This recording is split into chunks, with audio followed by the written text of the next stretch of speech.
Достар, арнаға тіркеліп, лайк басып, коммент жазып, және де видеоларды басқалармен міндетті түрде бөліселік. Тобық тұғу дәстүрі. Тобық тұғу.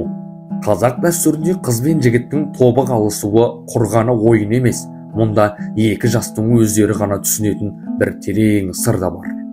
Ильяс Есенберлин. Бұл серттесіп ойнаудың бір түрі.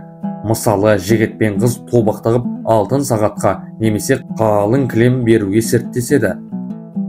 Бір жылдан кейін бе, 5 жылдан кейін бе тобықты тығуға алған жігіт кез келген уақытта, кез келген жерде тобығымды бер деген жерде қолына ұстата беру керек.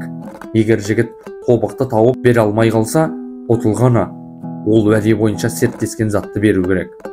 Тобықты тууға жігіттер де қатысылады. Бұрын мұндай ойындар ел арасында көп болған. Бұл ойын ұқыптылыққа, бір сөзділікке тәрбиелейді. Мұның арты қыз бен жігіттің сүйіспеншілігіне қосылуына жалғасады. Тобық тығуда қызықты оқиғалар да кездеседі. Солтүстік Қазақстан облысында бір жігіт сүйген қызына тобық ұсынған, бірақ жігіт көп ұзамай Ұлы Отан соғысына аттанады. Үйіне хабар ошарсыз кетті деген хабар келеді. Ал жігіт жау қолына түсіп тұтқында болады.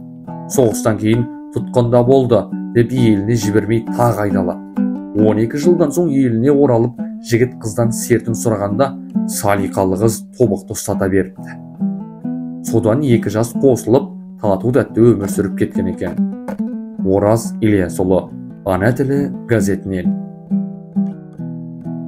Біз шаншар дәстүрі. Кең байтақ Қазақстан даласында салт дәстүрлердің қызықты түрлері көп, бірақ олар бір-бірінен оншалық алыс емес. Соның бірі біз шаншар.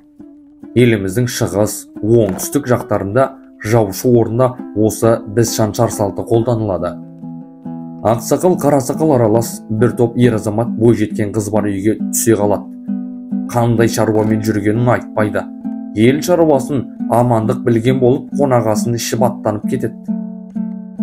Әдеп бойынша ел ішінде бір топ адам былай жүрмейді.